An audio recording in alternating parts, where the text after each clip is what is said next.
गुरु भगवान को नमन है। देखिए गुरु ने क्या बताया। मन सभी का चलता है, हर एक का प्रश्न एक ही होता है। मन बहुत दौड़ रहा है, मन बहुत परेशान कर रहा है। इसी की खोज में व्यक्ति, शांत करने के लिए ही व्यक्ति अपने मन को इधर उधर लेकर घूमता है। चाहे वो पंडित जी हो, चाहे वो एस्ट्रोलॉजर हो, और चाहे आप भक्ति कर रहे हो, सब इस मन के लिए ही कर रहे हैं। फिर भी मन रुक नहीं रहा है। उसका कारण क्या है? क्योंकि जो ये मन है, यही बहुत विचारों का खेल है, जो बार बार हमें दौड़ा दौड़ा करके दिखाता रहता है कि परेशान कर रहा है। गुरु हमें कहते हैं ये आपकी छाया है। जैसे आपके विचार होते हैं वैसा ही आपको दिखाई देता है। इसको आप काबू में कैसे करेंगे? काबू में करने के लिए तो इसी मन को ठीक करना होगा, और वो ठीक हो सकता है हमारे सत्संग के द्वारा। जब हम सत्संग में आते हैं तो गुरु एक ही बात कहते हैं, देखो आप अपने आप को देखिए। जो मन में विचार आ रहे हैं वही शरीर कर रहा है। तो ये विचारों की परछाई क्या हुई? आपका शरीर। तो डर किससे लग रहा है? अपने शरीर से, कहीं मुझसे गलती ना हो जाए। गलती तो इसी मन से हो रही है, क्योंकि मन ने अपने विचारों को देखना शुरू नहीं किया। बस डर के मारे इधर उधर भागता है कि कोई मेरे मन के दुख को कम कर दे।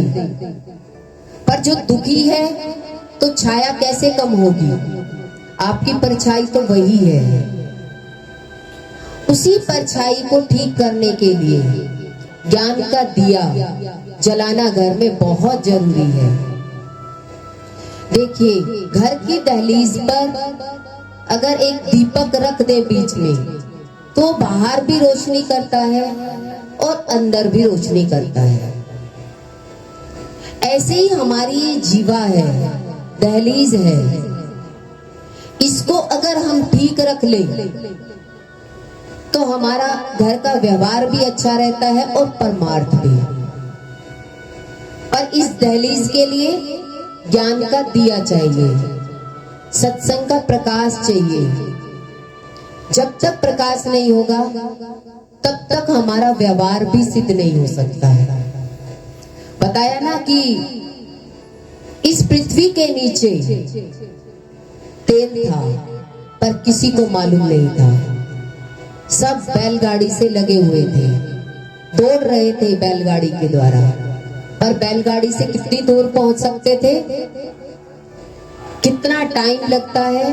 पर आज तेल की खोज करने से सारे वाहन बन गए। ऐसे ही हमारे अंदर में, शरीर के अंदर में बहुत सारी शक्तियां हैं, जो संतों ने उन शक्तियों को अर्जित किया साधना के द्वारा।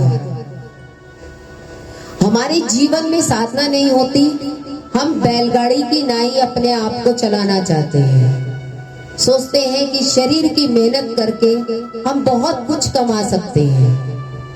देखिए, एक पढ़ा लिखा व्यक्ति होता है, एक अनपढ़ होता है। अनपढ़ व्यक्ति सोचता है कि मैं सारा दिन पत्थर तोड़ के कुछ कमा लूंगा।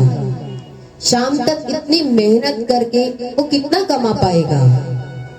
और एक बच्चा पढ़ लिख करके अफसर बनता है तो उसको वो कुर्सी मिल जाती है। उस कुर्सी से उसका आदर होने लग जाता है। श्रद्धा और विश्वास से भगवान की तरफ अपना मन लगाने से ये मन ही आपके अंदर के केंद्रों को खोल देगा। पर हमने उन केंद्रों को बंद करके, घर को लॉक करके बाहर बाहर से ही हम उस घर में प्रवेश करना चाहते हैं। देखिए, जब तक लोग नहीं खुलेंगे तब तक हम घर में प्रवेश नहीं कर सकते। तो घर की सारी चीजें हमारे जीवन में काम नहीं आ सकती। संतों ने अपने अंदर में सारे केंद्रों को जागृत करके अपनी शक्तियों को प्रकट किया। इस शरीर के अंदर में 33 करोड़ देवी देवता हैं, पर हमने उनको जागृत नहीं कर रखा, वो सोए पड़े हैं। तो गुरु इस मन को ज्ञान देता है और मन के द्वारा हम उन केंद्रों को एक्टिव कर सकते हैं। अगर उनको एक्टिव कर ले तो हमें जीवन में बाहर से उतनी मेहनत करने की जरूरत नहीं पड़ेगी।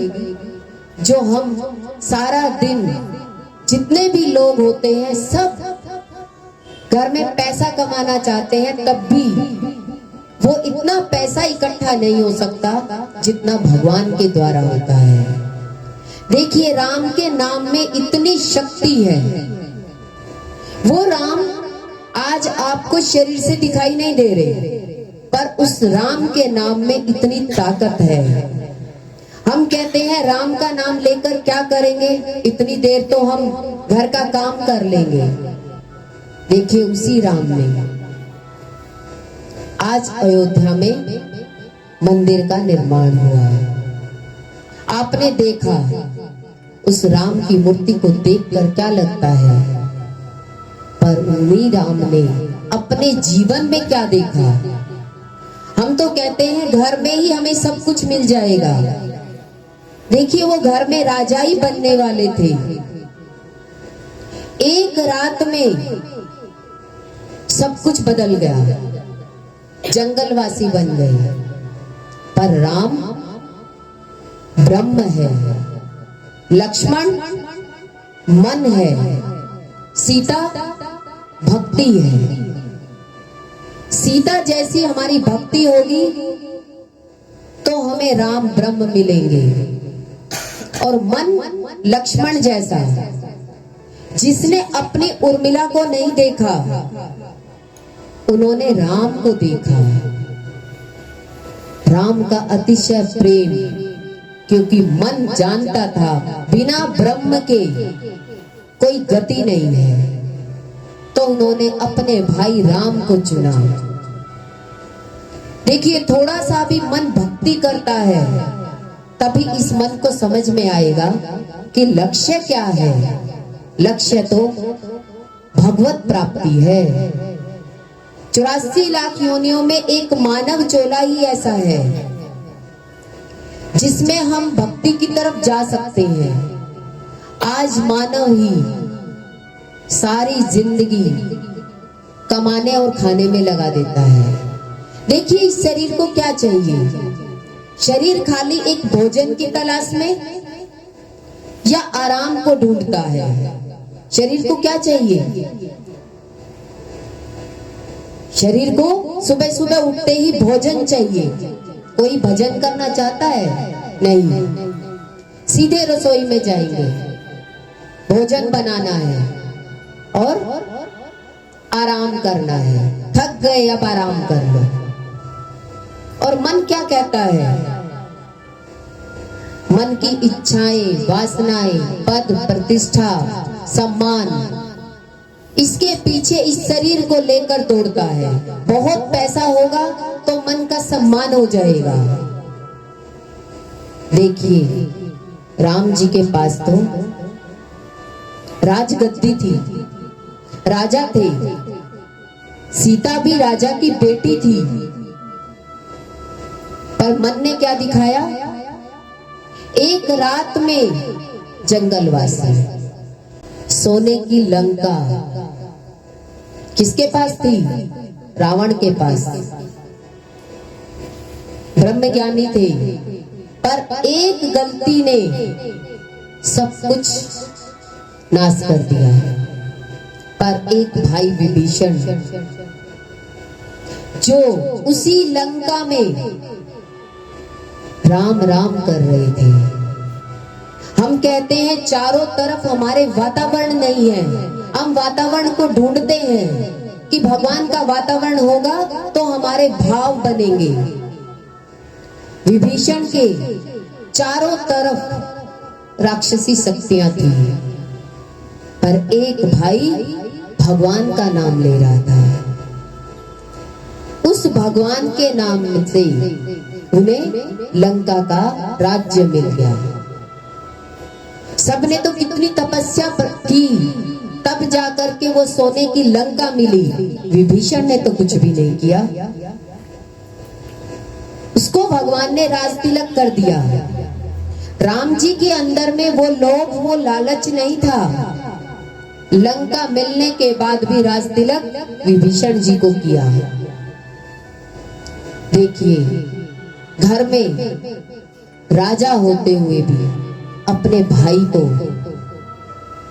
राज्य दे दिया कि आप इस राज्य को संभालें।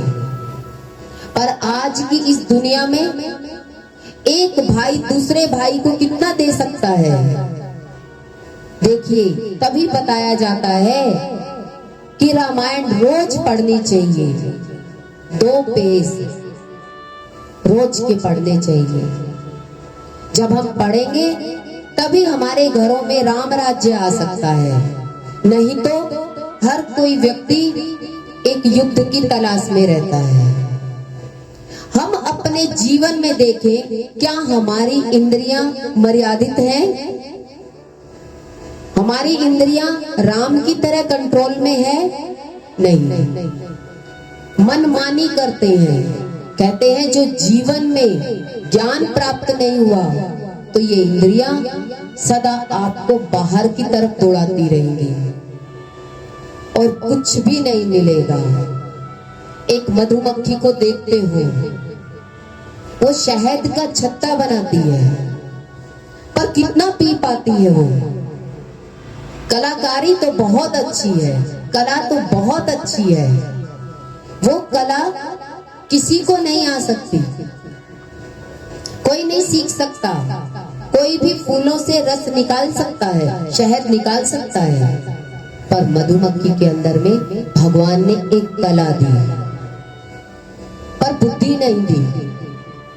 शहद इकट्ठा करने में लगी रही। बारिश के दिन आए, इंसान ने उसके शहद को भी छीन लिया। खांसी हो जाए तो व्यक्ति छीना हुआ शहद को पीता है। दूध पीते हैं, वो किसका छीना हुआ है? किसका छीना हुआ है? गाय के बछड़े का। जो उस बच्चे को मिलना था वो भी आज इंसान ने छीनकर अपने लिए यूज कर लिया। हम देखें, सारी जिंदगी हम छीनी हुई चीज को इस्तेमाल करते हैं और भक्ति हमारे जीवन में होती नहीं है। तो बताइए हमारा जीवन सुंदर कैसे होगा? राम जी चित्रकूट जैसे जंगल में जाकर के भी आज मेला भरता है, मंगल कर दिया है। और आज घरों में सब कुछ मंगल होते हुए भी अमंगल है, शांति नहीं है। शांति की खोज में व्यक्ति दौड़ रहा है कि कोई पंडित जी आकर के मुझे बता दे मैं क्या करूं कि जिससे मेरे घर में शांति हो जाए। पर गुरु कहते हैं अपने मन को ठीक कर लो, परछाई ठीक हो जाएगी। हम अपने मन को तो ठीक करना नहीं चाहते और परछाई को ठीक करना चाहते हैं। क्या कभी ये मन बिना ठीक हुए ये शरीर कभी अच्छी चाल चलेगा? तो इस मन को क्या चाहिए? सबसे पहले इस मन को ज्ञान देना होगा, शिक्षा देनी होगी। और शिक्षा के लिए श्रद्धा और विश्वास। इंसान के पास पैसा भी है, तन भी स्वस्थ है, फिर भी वो अच्छे रास्ते अपने को लगाना नहीं चाहता, क्योंकि जीवन में भक्ति नहीं है। जब तक हमारे ये केंद्र नहीं खुलेंगे तब तक हम बाहर से कितनी भी प्रैक्टिस करें तक हमें कोई लाभ नहीं मिलता। लाभ के लिए पहले अंदर के केंद्र खोलने होते हैं, क्योंकि अंतर में ही सारे देवी देवता वास करते हैं। और जब तक उन देवी देवताओं के पट नहीं खुलेंगे तब तक उनकी वाइब्रेशन हमें कैसे मिलेगी। हम बाहर से ही मेहनत कर सकते हैं, पर घर का दरवाजा खोलने के लिए ताला लगा हुआ है पर चाबी नहीं है। ऐसे ही मानव चोला तो हमारे पास है और इसके अंदर में देवी देवता भी वास करते हैं, पर चाबी नहीं है खोलने की। वो गुरु के पास होती है। और गुरु भी ये साधक को देखता है कि ये अपने अंदर के लोक खोलने के लिए कितनी मेहनत करता है। हम अपने अंतर को खोलने के लिए कितनी मेहनत करेंगे। देखिए, आज संतों को देखते हैं, लाखों लोग बैठ कर के सेवा भी करते हैं, धन भी देते हैं और शांति भी है। क्या किया उन्होंने? हम वृंदावन में दौड़कर जाते हैं कृपालू जी महाराज का मंदिर देखने। उन्होंने क्या किया? जिस मंदिर को हम देख रहे हैं, जिस मंदिर में हम कतार लगा करके खड़े हैं, वो किसने बनाया? कोई व्यक्ति घर में कितना भी करोड़ों कमाए, क्या इतने बड़े मंदिर का निर्माण कर सकता है? नहीं। फिर भी व्यक्ति उस मंदिर को देखने जाएगा, पर जिसने इस मंदिर का निर्माण किया उसके बारे में कितनी चर्चा करेगा, उनके फोटो को कितना देखोगे। पर सब मंदिर की मूर्तियों को देखेंगे, पर जिसने इन मूर्तियों को बनाया उनके अंदर में देवता प्रकट हुए तो मंदिर का निर्माण हो गया। हम अपने जीवन में देखें, क्या हमने भी अपने पट खोले कि हमारे घर में भी एक छोटा सा मंदिर बन जाए? आज घरों में एक छोटा सा मंदिर नहीं होता। घर बड़ा होता है पर मंदिर नहीं होता, क्योंकि मन भगवान में लगा ही नहीं है, तो मंदिर बनता कहां से है? और बिना मंदिर के आपका मन शांत नहीं हो सकता। गुरु भगवान के शुक्राने।